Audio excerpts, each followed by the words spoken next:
Student class 12 का question paper है maths का, सेट 2 6552 इसका कोड है। तो इसका हमने सेक्शन ए और बी कंप्लीट कर लिया था। तो आज हम इसका सेक्शन सी का सोल्यूशन करेंगे। तो सेक्शन ए और बी को आप प्रीवियस वीडियोस में जाके चेक कर लेना या डिस्क्रिप्शन में लिंक में चेक कर लेना, और भी सेट्स आप डिस्क्रिप्शन में लिंक में चेक कर सकते हैं। तो चलिए सेक्शन सी स्टार्ट करते हैं। तो ये सारे क्वेश्चंस हमने कर लिए प्रीवियस वीडियोस में, आज हम सेक्शन सी करेंगे। तो देखिए सेक्शन सी आप में सबसे फर्स्ट क्वेश्चन आपका है, डिटरमिनेंट का यूज़ करके आपको फाइंड करना है area of triangle P Q R. Vertices आपको पी दिया है, क्यू दिया है एंड आर गिवन है। तो डिटरमिनेंट का यूज़ करके हम कोई भी ट्राइंगल की अगर वर्टेक्स दी हो तो एरिया कैसे निकालते हैं, ये तो आपको आता ही होगा, ये तो सिंपल होता है। सिंपली हमने ये जो वर्टेक्स 3 1 9 3 और 5 7 ये डिटरमिनेंट में अरेंज करने होते हैं। देखिए कैसे अरेंज करेंगे। पहले 3 1 यहाँ पे, फिर 9 3, फिर 5 7 और ये वाले कॉलम में 1 1 लिख देते हैं। और एरिया निकाल रहे तो हाफ भी लिखते हैं बाहर डिटरमिनेंट के, ठीक है। तो ये तो सिंपल फॉर्मूला आपने पढ़ा ही होगा एनसीईआरटी के अंदर। देन आपको डिटरमिनेंट भी सॉल्व करना आता होगा। ये 3 को जब आप लोगे इस फर्स्ट रो के अलॉन्ग, जब आप एक्सपेंड करोगे तो 3 बाहर लोगे, तो ये 3 का कॉलम और रो को हाइड करना, तो ये जो बचा हुआ ये डिटरमिनेंट सॉल्व करना पड़ेगा। ऐसे ही 1 के लिए माइनस साइन आता है, ये प्लस होगा, ये माइनस, ये प्लस, तो माइनस साइन होगा, बाहर ले लोगे तो ये 1 का भी कॉलम और इसको हाइड करो, ये जो बचेंगे ये डिटरमिनेंट में सॉल्व हो जाएंगी। देन +1 बाहर ले लेना, ये वाला, इसका कॉलम और रो हाइड करो, तो ये जो आएगा ये डिटरमिनेंट सॉल्व हो जाएगा। अब डिटरमिनेंट सॉल्व करने के लिए इसको इससे मल्टीप्लाई, इसको इससे, पहले ये वाला मल्टीप्लाई करना है, फिर ये, और बीच में माइनस का साइन। सेम ऐसे ये मल्टीप्लाई, फिर माइनस ये मल्टीप्लाई, माइनस ये। तो डिटरमिनेंट सॉल्व करना तो सिंपली आता ही होगा सबको। कैलकुलेशन सारी एक बार देख लेना आप भी। तो ये 12 माइनस का 4 प्लस का 48 एंड जब ओवरऑल आंसर आ जाएगा 32, तो उसको लास्ट में 2 से, क्योंकि हाफ भी बाहर लेते हैं तो 2 से डिवाइड करना है। तो यानी कि इसका आंसर आएगा 16 स्क्वायर यूनिट। तो बताना किस किस का ये आंसर आया है, 16 स्क्वायर यूनिट। ओके। उसके बाद आपको इस क्वेश्चन में एक और चीज़ दी हुई थी, find the equation of line P Q using determinants. तो आपको पी क्यू लाइन की ना इक्वेशन भी बनानी थी डिटरमिनेंट का यूज़ करके। तो देखो पी क्यू के आपके वर्टेक्स गिवन है, तो वैसे तो आप इसको 11th वाले फॉर्मूले से भी इक्वेशन बना सकते थे लाइन की, स्लोप वाली फॉर्म की, ठीक है। लेकिन हमें डिटरमिनेंट का यूज़ करके बोला है, तो डिटरमिनेंट का यूज़ करके बनानी थी। तो ये जो भी 2 लाइनों की इक्वेशन बनानी है ना, मान लो ये 2 पॉइंट तो हमने लिए ही लिए, मान लो एक तीसरा पॉइंट है XY जो इन्हीं के साथ है एक लाइन में। तो अगर ये एक पूरी लाइन में आ रही है तीनों पॉइंट, तो ये कॉलिनियर पॉइंट होंगे, है ना। तो कॉलिनियर पॉइंट में एरिया कितना होता है, 0 होता है। तो अगर मैं यहाँ हाफ रखूँगी तो ये तो 0 बन ही जाएगा वहाँ जाके। तो ये तीनों पॉइंट क्योंकि एक ही लाइन में है, पी क्यू की ही इक्वेशन बनानी है ना, तो पी क्यू को लेना ज़रूरी है यहाँ पे, ठीक है। और एक एक्स्ट्रा पॉइंट हमने ले लिया XY जो इसी लाइन में, इनकी ही एक लाइन में है, ठीक है। तो हमने ये XY को सबसे ऊपर रख दिया और ये पी के पॉइंट को और क्यू के पॉइंट को यहाँ रख दिया। और बाकी तो जैसे डिटरमिनेंट सॉल्व किया था सेम वैसे ही, एक्स को बाहर लोगे, इसके रो कॉलम को हाइड करो, ये इसको सॉल्व कर लेना। फिर ऐसे वाई का को बाहर लेके इसको सॉल्व कर लेना। तो डिटरमिनेंट सॉल्व करना तब आ ही गया होगा आपको, वैसे भी पहले से आता होगा। तो यहाँ से देखो ये -2x हो जाएगा, ये 6y, माइनस का 6 आया था और माइनस है तो +6y हो जाएगा, और ये तो 0 बन जाएगा। तो इससे 2 कॉमन ले लेना, तो ये -x + 3y, यानी कि हम इसे ऐसे भी लिख सकते हैं, x की साइड चेंज कर दो तो ये x प्लस का हो जाएगा और y माइनस का हो जाएगा। तो ये आपकी रिक्वायर्ड इक्वेशन थी। तो ये तो 0 बन गया ना, तो यहाँ तो कुछ भी नहीं गया इस साइड। तो यानी कि ये आपका ऐसे, जब भी 2 पॉइंट की इससे लाइन की इक्वेशन निकालनी है तो तीसरा एक पॉइंट XY वाला लेना पड़ता है, ठीक है। और फिर एरिया का ही फॉर्मूला लगाओ, लेकिन ये तीनों लाइन में है तो इसलिए एरिया कितना होगा, 0 होगा। और ये जो पॉइंट है इसको सबसे ऊपर रख लेना, ठीक है। समझ आ गया। तो इस तरीके से ये इक्वेशन बनती है डिटरमिनेंट की हेल्प से। तो किस किस को ये आता था पहले से तो बताना कमेंट करके, ठीक है। और किसका ये आंसर आया। नेक्स्ट क्वेश्चन देखते हैं, क्वेश्चन नंबर 27। डिफ्रेंशिएट करना था सेक इनवर्स 1/√1 - x² को किसकी रिस्पेक्ट में, साइन इनवर्स 2x √1 - x² की रिस्पेक्ट में। देखो अभी तक तो आप सिर्फ क्या करते थे कि इसको आप x की रिस्पेक्ट में डिफ्रेंशिएट करते थे, ऐसे ही इसको भी, है ना। ये क्वेश्चन तो एनसीईआरटी के ही है, एक्सरसाइज 5.4 में है शायद ये दोनों। बट उसमें सिर्फ इतना क्वेश्चन था कि इसको x की रिस्पेक्ट में डिफ्रेंशिएट करना था और इसको भी। बट यहाँ पे आपको इस फंक्शन को इस फंक्शन की रिस्पेक्ट में डिफ्रेंशिएट करना था। तो जब भी एक फंक्शन को दूसरे फंक्शन की रिस्पेक्ट में डिफ्रेंशिएट करते हैं तो उसके लिए हम देख लिए क्या क्या स्टेप करते हैं। तो ये तो जिसको बच्चों को आता होगा उनको तो पता ही होगा। मान लो इस पहले वाले फंक्शन को हमने u मान लेना है आपको, और ये दूसरे वाले को आपको v मान लेना है। तो आपको डिफ्रेंशिएट किसको करना है, u को v की रिस्पेक्ट में। तो du/dv निकालना है आपको। एक्चुअल में क्या निकालना है, du/dv। अब आपको तो ये आपने क्वेश्चन एनसीईआरटी में किया हुआ है, इसको आप क्या किसकी रिस्पेक्ट में कर देते, एक्स की रिस्पेक्ट में। सेम वैसे ही आप इसको भी करो और इसको भी एक्स की रिस्पेक्ट में करो। दोनों को पहले एक्स की रिस्पेक्ट में डिफ्रेंशिएट करोगे। तो आप थोड़ी देर के लिए यहाँ पे देखो, जब भी सेकंड इनवर्स या साइन इनवर्स में डिफरेंशिएट करते हैं तो हम एक्स को सब्स्टिट्यूट करते हैं।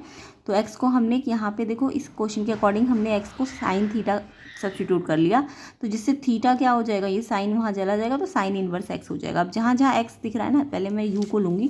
तो यू में जहाँ जहाँ एक्स दिख रहा है, यहाँ एक्स है ना यू में, तो इस एक्स के प्लेस में हम क्या सब्स्टिट्यूट कर देंगे, साइन थीटा। अब थोड़ा सा सॉल्व कर लो, सिंप्लीफाई कर लो। 1 - sin² cos थीटा, और रूट से हट जाएगा। पहले तो स्क्वायर में आएगा फिर रूट हट जाएगा। उसके बाद सेक इनवर्स और ये 1/cos है, तो 1/cos को सेक थीटा लिखा जा सकता है ना, क्योंकि 1/cos सेक का रेसिप्रोकल होता है। तो हमने इसलिए तो ये यहाँ पे साइन थीटा को सब्स्टिट्यूट किया ताकि ये सेक थीटा बन जाए। अभी सेक इनवर्स से सेक कैंसिल हो जाता है तो थीटा बचेगा। और थीटा आपको पता है, आपने अगर एक्स को साइन थीटा माना था तो थीटा क्या आ गया, साइन इनवर्स एक्स। तो अब हमें थीटा को किस में बदल देना है, एक्स वाली फॉर्म में, साइन इनवर्स एक्स। अब आपका यू ना सिर्फ सिंप्लीफाई करके आया है अभी। अब आप इस यू का क्या करोगे, डेरिवेटिव लोगे, किसकी रिस्पेक्ट में, एक्स की रिस्पेक्ट में। तो यहाँ से du/dx निकालना है, तो साइन इनवर्स एक्स का डेरिवेटिव करो, 1/√1 - x² होता है। सेम ऐसे ही यही प्रोसेस आप v में भी करोगे। तो इसमें भी v आपका ये गिवन था, तो इसमें x को किससे रिप्लेस कर दिया, साइन थीटा से। जहाँ जहाँ x है वहाँ पे आपने साइन थीटा रख दिया। अब ये √1 - sin² थीटा cos² थीटा, और रूट से बाहर आएगा तो single cos theta. 2 sin theta cos theta क्या होता है, sin 2 थीटा, या एंटी होती है ना। अब यहाँ से भी साइन से साइन कैंसिल हो जाएगा, क्योंकि एक इन्वर्स है एक विदाउट इन्वर्स है। तो यहाँ जस्ट 2 थीटा बचेगा। और थीटा को फिर हम v को थोड़ी ना थीटा के रिस्पेक्ट में करेंगे, v को तो हम x की रिस्पेक्ट में करेंगे। तो थीटा को आपने जो यहाँ से x को सब्स्टिट्यूट किया था, वहाँ से आपने थीटा को भी तो निकाल लिया था, साइन इनवर्स एक्स। तो यहाँ पे आपने थीटा की जगह ये रख दिया, साइन इनवर्स एक्स। अब आप v को किसकी रिस्पेक्ट में डिफरेंशिएट करेंगे, x की रिस्पेक्ट में। तो v का डिफरेंशिएट किया dv/dx, तो ये 2 एज इट इज़ आ गया। और साइन इनवर्स x का तो 1 क्या होता है, √1 - x²। तो ये तो 1 से मल्टीप्लाई होगा 2 ही आ जाएगा, है ना। तो ये हमारा आ गया du/dx, और ये आ गया हमारा dv/dx। इतना आप एनसीईआरटी में कर चुके थे, ये एनसीईआरटी का ही क्वेश्चन एक तरह से। तो एनसीईआरटी में सिर्फ आपने इतना पार्ट किया था, और एक क्वेश्चन इसमें था और एक क्वेश्चन इसमें था। बट अब की बार आपको क्या बोला है कि du/dv निकालो। तो आपके पास du/dx आ गया और dv/dx आ गया। तो सोचो du/dx को dv/dx से क्या करें कि du/dv आ जाए। तो इसको इससे डिवाइड करेंगे तभी तो du/dv आएगा। तो यानी हमने क्या किया, du/dx को dv/dx से डिवाइड कर दिया। तो देखो dx से dx कट गया तो du/dv आ जाएगा। तभी यही तो हमें फाइंड करना है कि इस फंक्शन को इस फंक्शन की रिस्पेक्ट में डिफरेंशिएट करना था। तो पहले हमने दोनों को x की रिस्पेक्ट में किया, उसके लिए आपने सब्स्टिट्यूशन मेथड लगाया, ठीक है, डिफरेंशिएशन में। देन आपने ये du/dx निकाल लिया, dv/dx निकाल लिया, इसको डिवाइड कर दीजिए। तो ये आपका du/dx क्या आया था, आपका ये आया था आपका ये, और ये आया था ये। तो जब आप इसको du/dx को लिखोगे तो ये आएगा, और इसको रखोगे तो इसको उल्टा रखना पड़ेगा, क्योंकि रेसिप्रोकल हो जाएगा, डिवाइड है तो मल्टीप्लाई में रेसिप्रोकल हो जाएगा ना। तो ये आपका 2/√1 - x² था, तो इसका उल्टा कर देना, तो ये कट जाएगा। तो ये आंसर आ जाएगा हाफ। किस किस का ये आंसर आया, ये कट गया ना, ये उल्टा करके ये कट जाएगा, तो ये हाफ आ जाएगा। तो किस किस का आंसर हाफ आया, कमेंट करके ज़रूर बताना, ठीक है। तो ये इतना पार्ट तो एनसीईआरटी के अंदर से आया। ये क्वेश्चन अलग है एनसीईआरटी के अंदर, और ये भी था। बट आपको बस ये ध्यान रखना था, du/dv निकालना, तो इसको डिवाइड करके आंसर आना था, ठीक है। नेक्स्ट क्वेश्चन इसी का चॉइस वाला क्वेश्चन था। y आपको गिवन था और प्रूव करना था डबल डेरिवेटिव इसके इक्वल आना चाहिए। तो ये क्वेश्चन भी सिंपल ही है। पहले y का सिंगल डेरिवेटिव, इसका आप सिंगल डेरिवेटिव करो और फिर डबल डेरिवेटिव करो। बट पहले थोड़ा सा सिंप्लीफाई करना पड़ेगा। y आपको दिया 10x + sec x। 10x को आप लिख सकते हैं sin/cos, sec को लिख सकते हो 1/cos। cos सेम है नीचे एलसीएम में, तो ऊपर भी एज इट इज़ आ जाएगा। अब आप डिफ्रेंशिएट कर दो dy/dx। तो यहाँ पे देखो क्वेश्चन 2 लग जाएगा। ये p और ये u है और ये v है। u/v का कैसे करते हैं डिफ्रेंशिएशन, v का स्क्वायर करते हैं, u का derivative v as it is, v का derivative u as it is. तो पहले u ये है ना, तो इसका डेरिवेटिव करो। तो sin x का डेरिवेटिव cos x, और 1 का तो 0 हो जाएगा, तो सिर्फ इसका cos x आ जाएगा। और ये वाला एज इट इज़ लिख दो। फिर v का डेरिवेटिव करो, तो cos x का डेरिवेटिव करोगे तो क्या आएगा, sin x माइनस में, और ये एज इट इज़। और नीचे इसका स्क्वायर, यही तो फॉर्मूला लगाया हमने, है ना। तो कॉस स्क्वायर एक्स तो एज इट इज़, अभी कॉस कॉस कॉस स्क्वायर हो जाएगा, ऐसे इसको इससे भी करो और इससे भी मल्टीप्लाई करो, तो साइन एक्स को 1 से करोगे तो साइन एक्स आएगा, और साइन एक्स को साइन एक्स से करोगे तो साइन स्क्वायर एक्स आएगा, और ये माइनस माइनस प्लस हो जाएंगे। उसके बाद cos square plus sine square कितना होता है 1, तो इसकी जगह तो हमने 1 लिख दिया, और ये एज इट इज़। और नीचे कॉस स्क्वायर एक्स को हम क्या लिख सकते हैं 1 माइनस साइन स्क्वायर एक्स, ताकि 1 प्लस साइन एक्स कैंसिल हो जाए। क्यों? क्योंकि ये आइडेंटिटी बन जाएगी ए माइनस ए का स्क्वायर माइनस बी का स्क्वायर, एक बार प्लस एक बार माइनस, तो ये कट जाएगा प्लस वाला, तो 1/1 माइनस साइन एक्स। अब देखो आपको 1 माइनस साइन एक्स लाना है ना, आ चुका है अब आपका। अब आपको D Y by D X का डबल डेरिवेटिव लेना है, इसका डबल डेरिवेटिव, तो ये आपका आ गया। अब इसका फिर से डेरिवेटिव कर दो, तो इसका करोगे तो ये डबल डेरिवेटिव में चेंज हो जाएगा। इसमें फिर से क्वेश्चन रूल लगा दो, ये इसका होल स्क्वायर हो जाएगा, नीचे वाले का पहले फर्स्ट ऊपर वाले का डेरिवेटिव लेते हैं, 0 आएगा, 1 का कांस्टेंट है तो उसका डेरिवेटिव 0, और ये एज इट इज़ आ जाएगा। फिर इसका डेरिवेटिव लो, 1 का तो 0, साइन एक्स का क्या आएगा कॉस एक्स, और माइनस है तो ये लगेगा ही लगेगा। साइन एक्स का प्लस कॉस एक्स आता है डेरिवेटिव, बट ये माइनस है तो इसमें इसलिए इसका माइनस लगेगा, और ये फॉर्मूले का माइनस लगेगा, और ये एज इट इज़। तो अभी जो हमने क्वेश्चन टूल पढ़ा है वही लगाया है यहाँ पे, ठीक है। उसके बाद ये तो पूरा 0 बन गया, सिर्फ ये बचा minus minus plus cos x, और ये तो लाना था हमें डबल डेरिवेटिव में, तो सिंपली बस सिंप्लीफिकेशन के स्टेप्स सही से करने होते हैं, तो ये प्रूव हो जाएगा, ठीक है। तो किस किस ने ये क्वेश्चन प्रूव कर लिया था ये भी बताना कमेंट करके। क्वेश्चन नंबर 28 देखिए, इवैल्यूएट करना है, ये आपको डेफिनेट इंटीग्रल की प्रॉपर्टी लगानी थी इस क्वेश्चन में। तो सबसे पहले तो देखो, जब भी प्रॉपर्टी होती है माइनस ए से प्लस ए, देखो माइनस पाई बाई 4 से प्लस पाई बाई 4, तो यहाँ पे हम एक प्रॉपर्टी लगाते हैं। तो वो प्रॉपर्टी क्या है कि हम ये जो भी हमें फंक्शन दिया होता है ना इस इंटीग्रेशन के अंदर, हम क्या करते हैं इस फंक्शन को ना एक्स को रिप्लेस करते हैं माइनस एक्स से। तो अगर मैंने एक्स की जगह जहाँ जहाँ एक्स है वहाँ पे माइनस पुट कर दिया, और अगर ये सॉल्व करके मुझे एफ एक्स ही मिल जाए, तो ये फंक्शन कैसा होता है इवन फंक्शन होता है। तो पहले तो हम माइनस रखेंगे अंदर, जहाँ जहाँ एक्स है वहाँ पे हमने माइनस रखा, और कॉस की हमें प्रॉपर्टी पड़ता है कि कॉस माइनस थीटा जो होता है ना, कॉस माइनस थीटा, वो आपको कॉस थीटा ही मिल जाता है। ये तो स्पेशल प्रॉपर्टी होती है ना कॉस के अंदर, कॉस का माइनस थीटा कॉस थीटा होता है, तो cos minus 2x cos 2x plus का ही आ जाएगा, ऐसे यहाँ भी ये प्लस का ही आ जाएगा। तो देखो एफ एक्स जो था, और जब हमने माइनस एक्स रखा तो ये एफ माइनस एक्स हमें एफ एक्स ही मिल गया दोबारा से, है ना। तो जब ऐसा हो तो ये एफ एक्स कैसा होता है कि इवन फंक्शन होता है। तो ये वाली प्रॉपर्टी हम यूज़ करते हैं, माइनस ए से ए, अगर ये फंक्शन एफ एक्स इवन है तो हम इसे कैसे लिख सकते हैं, इसको 2 बाहर ले लो, और माइनस ए से ए की जाने की बजाय आप 0 से कहाँ चले जाएंगे ए, तो यानी कि ये जो लिमिट है ये चेंज होकर 0 to π/4 चली जाएगी, और बाहर 2 आ जाएगा, और ये फंक्शन एज इट इज़ आ जाएगा अगर हम इस प्रॉपर्टी का यूज़ करें, ठीक है। तो अब आप सिंपली कैसे सॉल्व करोगे, ये तो सिंपल क्वेश्चन बन गया। cos 2x की identity 2 cos square x minus 1 होती है, इसकी आइडेंटिटी याद रखनी होती है 2 cos स्क्वायर एक्स माइनस 1, और 1 प्लस cos 2x की आइडेंटिटी 2 cos स्क्वायर एक्स होगी, इसी से निकाल लो, ये अगर ये है तो 1 प्लस cos 2x क्या हो जाएगा 2 cos स्क्वायर एक्स। अभी ऊपर 2 टर्म है नीचे सिंगल टर्म है, तो ये टर्म इसके साथ भी है और ये टर्म इसके साथ भी है, तो जब ये इसके साथ है तो कट गई 1 आ गया, और जब ये इसके साथ है तो 1/2, और साथ में 1/cos स्क्वायर क्या हो जाएगा सेक स्क्वायर।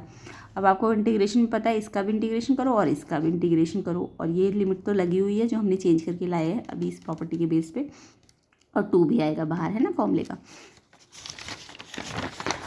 तो इसमें हमने इन दोनों को सेपरेट कर लिया, 1 को अलग कर लिया, और हाफ देखो ये 2 तो दोनों में था ना बाहर, और ये हाफ जो सेक स्क्वायर के साथ था वो भी बाहर ले लिया, तो ये तो कट जाएगा, और ये लिमिट दोनों पे लगी हुई है। 1 का इंटीग्रेशन करोगे तो x आएगा, इस पर लिमिट पुट करनी है। ऐसी सेक स्क्वायर का इंटीग्रेशन क्या होता है 10x, इस पर भी लिमिट पुट करनी है। अब पहले तो इस पर अपर लिमिट लगाना x की प्लेस में, और फिर लोअर लिमिट माइनस में। ऐसे 10x में पहले अपर लिमिट लगाना x के प्लेस में, फिर माइनस, फिर ये 10x के प्लेस में 0 रखना। तो 10π/4 कितना होता है 1, 10 0 तो 0 होता है ना। और ये 2 × π/4 है तो 2 से ये कट जाएगा तो π/2, तो ये आंसर आएगा π/2 -1। तो बताना किस किस का ये आंसर आया है। इसी का देखिए चॉइस वाला क्वेश्चन था इंटीग्रेशन में, ex square x⁵ plus 2x⁵ dx।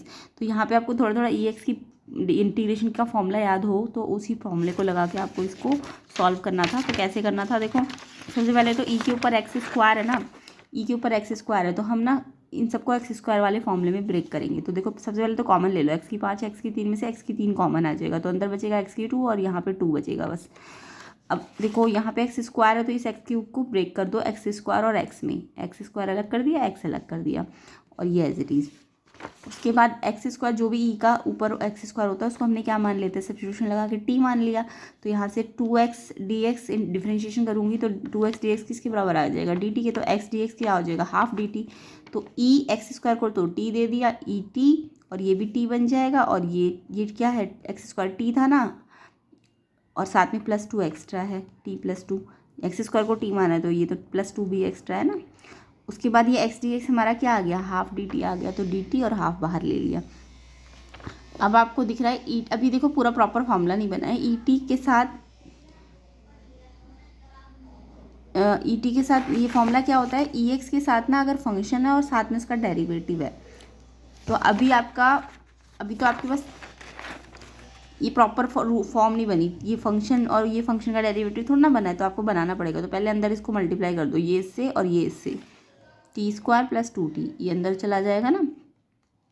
अब बन गई फॉर्म। देखो अगर ये फंक्शन है t² तो उसका डेरिवेटिव 2t तो आता है ना। तो जब भी ई एक्स के साथ फंक्शन और उसका डेरिवेटिव हो तो ये वाला प्रॉपर्टी लगती है इंटीग्रेशन की। ई एक्स के साथ अगर एफ एक्स भी है और उसका डेरिवेटिव भी है तो आंसर हमें ई एक्स एफ एक्स मिलता है। तो यहाँ पे हमने ये फॉर्म बना दी प्रॉपर, ई टी अंदर मल्टीप्लाई करके ना। पहले प्रॉपर नहीं बनी थी ये फॉर्म, हमने क्या करा, इसको अंदर मल्टीप्लाई कर दिया, देन ये फॉर्म बन गई है।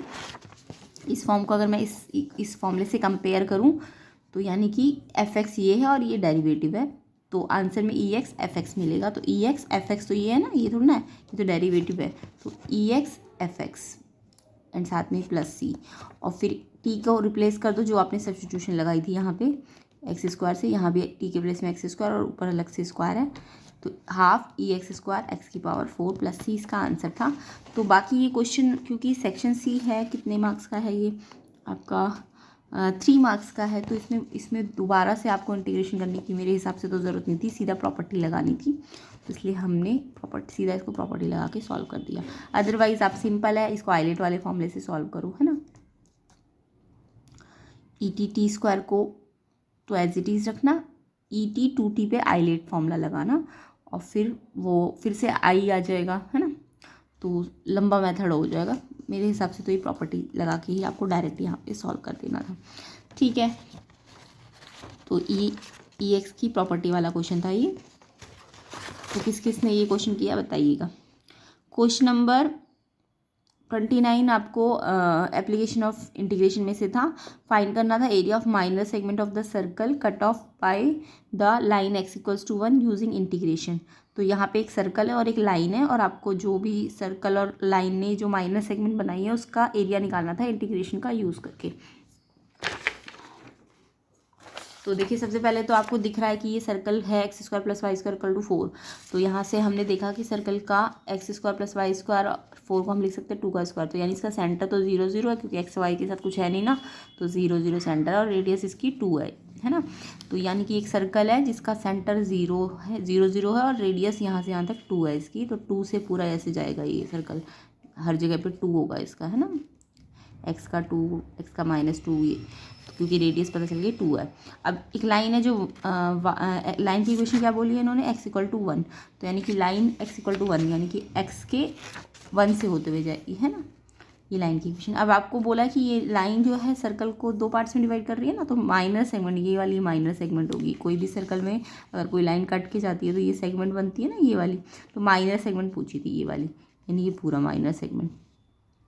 तो सिंपली है ये। तो यहाँ पे देखो हमें दिख रहा है कि ये सर्कल की इक्वेशन यहाँ से यहाँ तक लेनी है ना, हमें सर्कल की इक्वेशन लेनी है, और लिमिट कहाँ से कहाँ तक लेनी है, 1 से 2 तक, क्योंकि यहीं से तो ये पार्ट आ रहा है इतना, और इस पार्ट का हमें डबल कर देना है ये, ताकि पूरी माइनर सेगमेंट आ जाए। तो हमें एरिया ABDA निकालना है। AB पहले हम ABDA निकालेंगे और फिर उसका डबल कर देंगे, ठीक है। तो यानी कि हमें यहाँ से ये वाला पार्ट किस पे आ रहा है, ये सर्कल की इक्वेशन में ही तो आ रहा है ये वाला पूरा, है ना। और लिमिट कहाँ से कहाँ तक आ रही है, 1 से 2। तो हमने क्या किया, 1 से 2 लिमिट ली और y dx लिया, क्योंकि dx के साथ बना रहा है ये एरिया, तो dx के फॉर्म में लेना है। तो y को हम यहाँ से सब्स्टिट्यूट करके x की फॉर्म में लेके आएंगे, y को इन टर्म्स ऑफ x लेके आएंगे। तो y² यहीं रहेगा, 4 - x², फिर स्क्वायर हटेगा तो रूट लगेगा, तो ये आ जाएगा, है ना।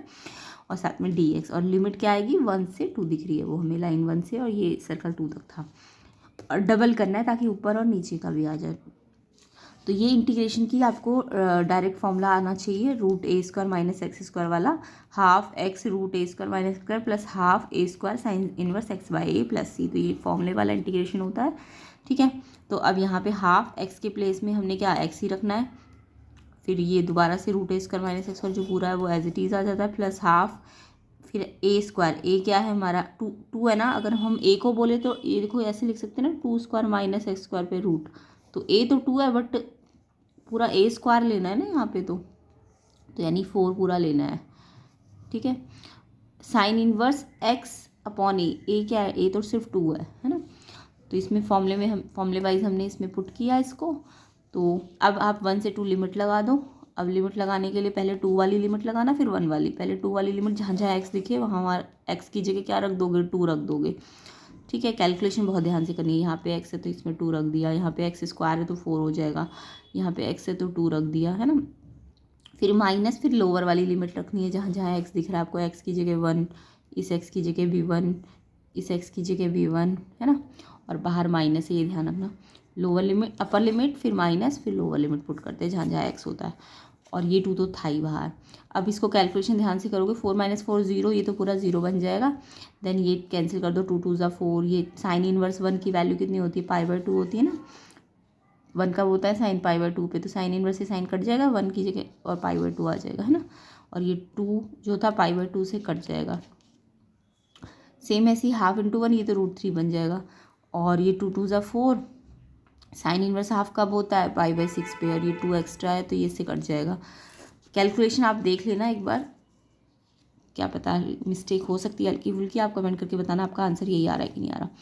तो 2 से 2 कैंसिल, फिर पाई एंड -√3/2 माइनस π/3। अब एलसीएम लेके आपका ये ओवरऑल आंसर आ जाएगा, ठीक है। बाहर 2 था तो अंदर इससे बाहर लास्ट में डिवाइड भी कर दिया।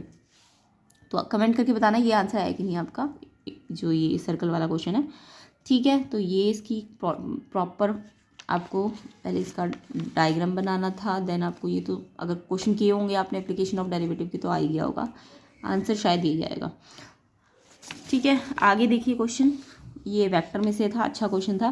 Find the distance between the lines, ये 2 लाइन गिवन थी, आपको इनका डिस्टेंस निकालना था। तो देखो वैसे तो क्वेश्चन बच्चों को ये लग रहा होगा ये स्क्यू लाइंस का क्वेश्चन है, बट नहीं, यहाँ पे डिस्टेंस निकालना है लाइंस का। अब लाइंस को आपको ध्यान से देखना था। देखो लाइन किस फॉर्म में होती है, लाइन की इक्वेशन क्या होती है, RA + λB, ये तो सबको पता है ना। ये A है प्लस लैम्डा ये B है। ऐसी दूसरी लाइन ये A है प्लस ये म्यू लैम्डा, म्यू के बाद ये B है। अब B में आपको कुछ खास बात दिख रही है, अगर आप इसमें से दोनों में इसमें से 2 कॉमन ले लो बाहर, तो ये 2 बन जाएगा, ये 6, ये 3 बन जाएगा और ये 6। तो ये चीज़ B इसका इसके जैसा ही आ रहा है ना, इसका B और इसका B सेम नहीं आ रहा, या ये ऐसे ही देख लेते ये प्रोपोर्शन में आ रहे थे। तो यानी कि जब ऐसा हो कि B वाला जो इसका डायरेक्शन वेक्टर हो R, इस वाली लाइन का और इस वाली लाइन का, अगर ये प्रोपोर्शन में हो तो यानी ये लाइन कैसी होती है, पर पैरेलल होती है। तो पैरेलल लाइन में स्क्यू लाइन वाला फॉर्मूला नहीं लगता। तो कई बच्चों ने शायद इसमें स्क्यू लाइन वाला फॉर्मूला लगा दिया, बट यहाँ पे पैरेलल लाइन वाला फॉर्मूला लगना था। तो इसलिए ध्यान से पहले देखना होता है कहीं B वाले प्रोपोर्शन में तो नहीं है, तो इसलिए ये लाइन पैरेलल थी। तो पैरेलल लाइन में हमें डिस्टेंस बिटवीन पैरेलल लाइन का निकालने के लिए ये जो B दोनों में होता है ये सेम वाला लेते हैं, ये वाला मत लेना, ये वाला, ठीक है। इसको एक बार लेना है, फिर क्रॉस A2 - A1, ये A1 है और ये A2 है ना। ये सबकी फर्स्ट लाइन है तो A1 है, ये A2 है। तो A2 में से A1 को माइनस करना है, उसके साथ B का क्रॉस करना है और फिर लास्ट में B का मैग्नीट्यूड लेना है। तो ये पैरेलल लाइन का डिस्टेंस का फॉर्मूला होता है। तो सबसे पहले आप B वेक्टर तो मुझे मिल ही गया, ये रहा, जो दोनों में सेम होगा, ये वाला या ये वाला, दोनों में जो ये मत लेना, ये जो सेम होगा, ठीक है। तो ये वाला ये B वेक्टर होगा और A2 - A1 हम निकाल लेंगे। इस A2 में से A1 को माइनस करके, A2 में से A1 को माइनस करके, I में से I वाला माइनस करो, J में से J वाला, K में से K वाला। अब ये जब A2 - A1 आए तो A2 - A1 आगे यहाँ पे A2 - A1 पहले आता है, क्रॉस B बाद में आता है, ठीक है। हाँ ये सही कर लेना, A2 - A1 पहले आएगा, फिर क्रॉस B बाद में आएगा, ठीक है। तो इसका A2 - A1 का जो आया है वो ऊपर रखना और जो B वाला है वो नीचे रखना, ये ध्यान रखना। क्रॉस प्रोडक्ट में A2 - A1 ऊपर आएगा और फिर यानी A2 - A1 का क्रॉस B के साथ होता है, ठीक है। तो यहाँ पे B आगे नहीं आएगा, यहाँ पे आएगा। अब आपको सिंपली ये A2 - A1 आ गया, ये B जो डायरेक्शन वेक्टर जो पैरेलल वेक्टर आया था दोनों का सेम वो रखना है। फिर क्रॉस प्रोडक्ट तो आपको आता ही होगा डिटर्मिनेंट की हेल्प से। I को बाहर करो, रॉ कॉलम को छुपा दो, इसको डिटर्मिनेंट को सॉल्व कर लो, फिर J को, ठीक है। क्रॉस प्रोडक्ट तो आता ही होगा, डिटर्मिनेंट की हेल्प से करना है। फिर J वाला जब लोगे तो माइनस बाहर लेना, J का ये अलग हाइड करना, तो इसको और इसको इससे मल्टीप्लाई, इसको इससे, फिर K वाला बाहर करना, प्लस में आएगा, तो इसका भी रॉ कॉलम हाइड करो। तो ये डिटर्मिनेंट में सॉल्व कर लेना, 2 3 6 -2, तो ये आ जाएगा 9I cap 14 J cap 4K cap. तो ये जो डिटर्मिनेंट आया है इसके क्रॉस का A2 - A1 का क्रॉस B के साथ जो डिटर्मिनेंट आएगा उसका मैग्नीट्यूड लेना है, ठीक है, और नीचे B का मैग्नीट्यूड लेना है। तो ये क्रॉस प्रोडक्ट आ गया ना हमारा, तो इसका मैग्नीट्यूड निकालना तो सबको आता है, इसका स्क्वायर प्लस इसका स्क्वायर प्लस इसका स्क्वायर का अंडर रूट। तो प्लस पहले तो इसको खोल लेना और फिर इतना आ जाएगा √293। फिर B का मैग्नीट्यूड भी निकालना, B कौन सा है, जो नीचे वाला वेक्टर है डायरेक्शन वेक्टर, उसका भी मैग्नीट्यूड निकाल लेना। तो ये आ गया 7।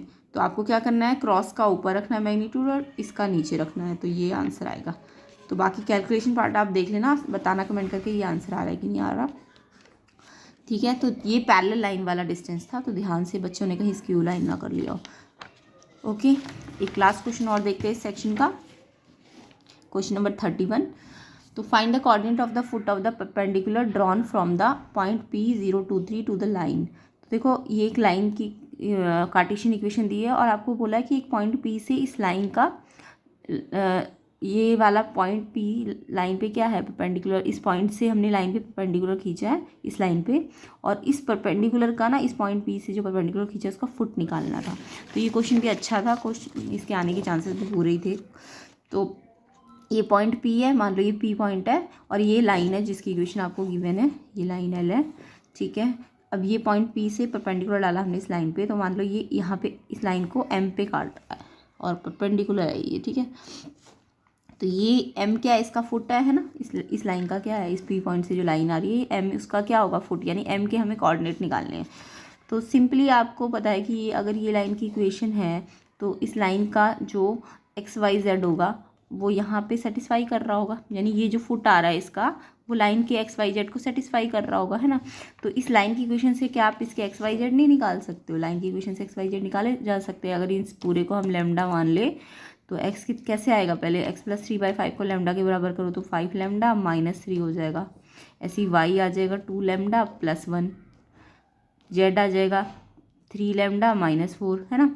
तो ये जो यहाँ से XYZ आएंगे वो एक्चुअल में इस लाइन ये जो पॉइंट, ये पूरी लाइन परपेंडिकुलर खींचिए, इसके भी तो पॉइंट होंगे XYZ, है ना। तो वैसे तो ये लाइन का पासिंग पॉइंट -3, ये प्लस नहीं स्टैंडर्ड फॉर्म में यहाँ -3 हो जाएगा ना, -3 1 और -4 ये भी इसके पासिंग पॉइंट है इस लाइन के, बट ज़रूरी थोड़ा ना वो यहीं पे लाई करेंगे, वो पासिंग पॉइंट तो कहीं भी हो सकते हैं। बट ये जो इसके ये वाले पॉइंट आए XYZ वो तो यहाँ पे आ रहे होंगे, सेटिस्फाई कर रहे होंगे, क्योंकि वो तो सम लैम्डा फॉर्म में है ना। तो यानी हमने ये जो XYZ निकाला है यहाँ से वो यानी कि इसके फुट के पॉइंट हो सकते हैं XYZ के, इस वाली लाइन की। तो XYZ हमने लैम्डा फॉर्म में निकाल लिया। अब आपको दिख रहा है कि ये वाली लाइन और ये वाली लाइन आपस में परपेंडिकुलर है, तो इनके जो डायरेक्शन रेशो होंगे, मान लो इस वाली लाइन का डायरेक्शन रेशो B1 है, इस वाली लाइन का डायरेक्शन रेशो B2 है, तो अगर ये दोनों आपस में परपेंडिकुलर है तो इनके डॉट प्रोडक्ट क्या होना चाहिए, 0 के बराबर होना चाहिए ना। तो देखो इस लाइन के डायरेक्शन रेशो तो मुझे दिख रहे हैं, ये नीचे वाले है, ये लाइन की स्टैंडर्ड फॉर्म ही दी हुई है, XYZ सिंगल दिए हुए हैं ना सारे। सिंगल स्टैंडर्ड फॉर्म में क्या होता है, XYZ के साथ कोई कॉफिशिएंट नहीं होना चाहिए, तो ये सिंगल ही दिए हुए हैं, तो यानी ये स्टैंडर्ड फॉर्म दी हुई है आपको लाइन की। तो यानी कि ये जो नीचे दिए हुए हैं ये इसके डायरेक्शन रेशो होंगे लाइन के, इसके डायरेक्शन रेशो तो हमें मिल गए लाइन के, बट इसके डायरेक्शन रेशो निकालने पड़ेंगे। तो देखो इसके 2 पॉइंट मिल चुके हैं ना, ये और ये, इसका ये वाला पॉइंट तो दिया ही हुआ है और ये वाला पॉइंट हमने इस फॉर्म में निकाल दिया, तो इसके भी डायरेक्शन रेशो निकाल लो। तो जब 2 पॉइंट पता होते हैं तो डायरेक्शन रेशो कैसे बनते हैं, ये माइनस ये माइनस ये माइनस ये, है ना। तो इसके हमने PM लाइन की भी डायरेक्शन रेशो निकाल लिए, इस वाले पॉइंट में से ये माइनस करते जाओ, तो ये निकल गए इसके 3 डायरेक्शन रेशो। तो इसको सॉल्व कर लो, 5 लैम्डा -3, 2 लैम्डा +1 में से -2 किया था हमने, तो ये 2 लैम्डा -1 आ जाएगा, फिर ऐसे 3 लैम्डा -7, ये इस वाले के डायरेक्शन रेशो आ गए इसके, और इसके डायरेक्शन रेशो तो हमें यहाँ से दिख ही रहे थे, है ना, यहाँ से। तो अब दोनों के डायरेक्शन रेशो, इसके वाले डायरेक्शन रेशो और इसके वाले डायरेक्शन रेशो, ये लाइन वाले, ये वाले, है ना, इनको आपको डॉट प्रोडक्ट में ले लेना है। तो 5 लैम्डा -3 के साथ उसका 5, फिर 2 लैम्डा -1 के साथ उसका डायरेक्शन रेशो, 3 लैम्डा -7 के साथ 3, ये 5 2 3 इस लाइन के डायरेक्शन रेशो है ना। तो इसके डायरेक्शन रेशो ये आ गए और इसके डायरेक्शन रेशो ये है, तो इनको आपस में डॉट प्रोडक्ट कर लो इनके डायरेक्शन रेशो का, और कितना आना चाहिए, 0 आना चाहिए। तो ये यहाँ से आप लैम्डा के लिए सॉल्व करोगे, सिंप्लीफाई करोगे तो 38 लैम्डा 38 आ जाएगा, और तो लैम्डा यहाँ से 1 आ जाएगा। ठीक है, अब लैम्डा की वैल्यू 1 आ गई ना, अब लैम्डा की वैल्यू आप इसमें रख दो, क्योंकि ये XYZ ही तो निकालना है, यही तो फुट का पॉइंट है, तो ये लैम्डा की वैल्यू इसमें रख दो आप। तो जब आप लैम्डा की वैल्यू इसमें रखोगे, लैम्डा की वैल्यू 1, 5 1 5 -3 2, 2 1 2 + 1 3, तो यही आपके क्या आ जाएंगे, कोऑर्डिनेट ऑफ फुट आ जाएंगे, है ना। तो सिंपली क्वेश्चन था ये कोऑर्डिनेट ऑफ फुट वाला, कुछ नहीं करना था इसमें आपको, ये लाइन की इक्वेशन से तो आपने इसके डायरेक्शन रेशो निकाले। अब इस लाइन की इक्वेशन का जो XYZ है वो इसका भी तो XYZ है, तो इसके XYZ आप निकाल लो ऐसे करके, ठीक है। और फिर इस लाइन के भी डायरेक्शन रेशो निकालने के लिए ये माइनस ये कर दो, फिर इसके डायरेक्शन रेशो और लाइन के direction ratio co dot product में लगा दो, तो लैम्डा आएगा, और फिर लैम्डा इसमें रख देना, तो इसके फुट के पॉइंट आ जाएंगे। कई बार इसमें इमेज वाला क्वेश्चन आता है, तो देखो जितना ये यहाँ से उतना ये यहाँ से भी होगा, तभी तो इसकी इमेज आएगी, है ना। तो यानी कि यहाँ पे आप क्या लगा दोगे, ये पूरा इस यहाँ से लेके मान लो ये P' इसकी इमेज होगी, अगर PM और MP', तो P' की पॉइंट कैसे निकालोगे, ये मिड पॉइंट फॉर्मूला लगा के। देखो आपको मिड पॉइंट तो पता चल गया है ना, ये मिड पॉइंट आ तो गया, तो उसमें और ये वाला पॉइंट पता है, तो ये वाला पॉइंट नहीं निकल जाएगा मिड पॉइंट थ्योरम लगा के, मिड पॉइंट कोऑर्डिनेट्स में मिड पॉइंट लगा के, है ना। तो इमेज भी निकल जाएगी ऐसे करके। तो ऐसा क्वेश्चन जब फुट निकल जाता है ना, तो इमेज वाला क्वेश्चन भी इसमें सॉल्व हो जाता है। वैसे इमेज पूछा नहीं गया था आपको, जस्ट फुट पूछा गया था, तो ये आंसर था इसका। लास्ट क्वेश्चन देखते हैं सेक्शन का। 3 factors A, B and C satisfy the condition क्या है, A + B + C का वैक्टर्स का सम 0 है, और आपको इवेल्युएट करना है A.B + B.C + C.A। अगर आपको वेक्टर A का मैग्नीट्यूड दिया है, वेक्टर B का दिया है और C का मैग्नीट्यूड दिया है, तो देखो आपको ये कंडीशन दी है ना, इसको लेके चलो आप स्टार्टिंग में ये 0। तो अब मुझे इसे आगे कैसे स्टार्ट करूँ, तो कुछ ना कुछ प्रॉपर्टी लगाने के लिए मुझे एक और ये लेना पड़ेगा, है ना। तो अगर मैंने डॉट में इस साइड लिया तो इधर भी लिया होगा डॉट में, बट यहाँ तो 0 ही बन गया होगा, तो मैंने इसको इसी के साथ डॉट के साथ ले लिया। अब डॉट में डिस्ट्रीब्यूटिव प्रॉपर्टी लगती है, तो ये इसके साथ भी डॉट में आएगा, फिर ये इसके साथ, फिर ये इसके साथ, सेम ऐसी B इसके साथ, इसके साथ, इसके साथ, फिर C B ऐसी, तो ये सारे डॉट में आ जाएंगे। अब आपको पता है A डॉट है, तो A डॉट का मैग्नीट्यूड का स्क्वायर लिखा जा सकता है, ये आपने डॉट प्रोडक्ट में सीखा होगा, जब सेम का डॉट हो तो उसका मैग्नीट्यूड का स्क्वायर, क्योंकि इसमें cos 0 बन जाएगा ना, cos 0 तो 1 हो जाएगा, तो ये सिर्फ A डॉट का A मैग्नीट्यूड का स्क्वायर बन जाएगा। सेम ऐसी B डॉट B मैग्नीट्यूड का square, C dot C magnitude का स्क्वायर हो जाएगा। एंड A डॉट B और B डॉट A, क्योंकि कॉम्पिटिटिव होता है डॉट, तो ये A डॉट B लिख सकते हो, तो ये A dot B 2 A dot B बन जाएगा, 2B dot C 2 dot C A, ठीक है। अब आपको तो ये 2 नहीं चाहिए ना, आपको तो विदाउट 2 वाला A B C डॉट चाहिए, तो आपने 2 कॉमन ले लिया इसमें से। और इनकी वैल्यू आपको दी हुई थी, इनके मैग्नीट्यूड की, इनकी नहीं दी हुई थी, इनके मैग्नीट्यूड की वैल्यू दी हुई थी। इनके मैग्नीट्यूड की वैल्यू 3 थी, तो इसका स्क्वायर लग जाएगा, इस पर 4 लग जाएगा, 4 का स्क्वायर, इस पर 2 का स्क्वायर, एंड 2 ये कॉमन ले लेना अंदर, ठीक है। अब आपको निकालना ये पूरा है, तो सिंपली हो जाएगा, ये 9 16 4, तो यहाँ प्लस हो रहा है, वहाँ जाके -29 बन जाएंगे, और ये 2 जो मल्टीप्लाई हो रहा है ये डिवाइड हो जाएगा। तो किस किस का आंसर -29/2 आया, कमेंट करके बताइएगा। तो क्वेश्चन है लेंदी क्वेश्चन पेपर, बट जिसने प्रैक्टिस किए होंगे उनसे जल्दी हो गए होंगे ये क्वेश्चन, ठीक है। तो इस तरह से आपका सेक्शन B भी कंप्लीट होता है। तो कमेंट करके बताइए कितने क्वेश्चन आपके सही है, और वीडियो को शेयर ज़रूर करना, चैनल को सब्सक्राइब ज़रूर करना, ठीक है। इसके आगे के क्वेश्चन हम नेक्स्ट पार्ट में देखेंगे। तो सारे आंसर्स अपने चेक कर लीजिए।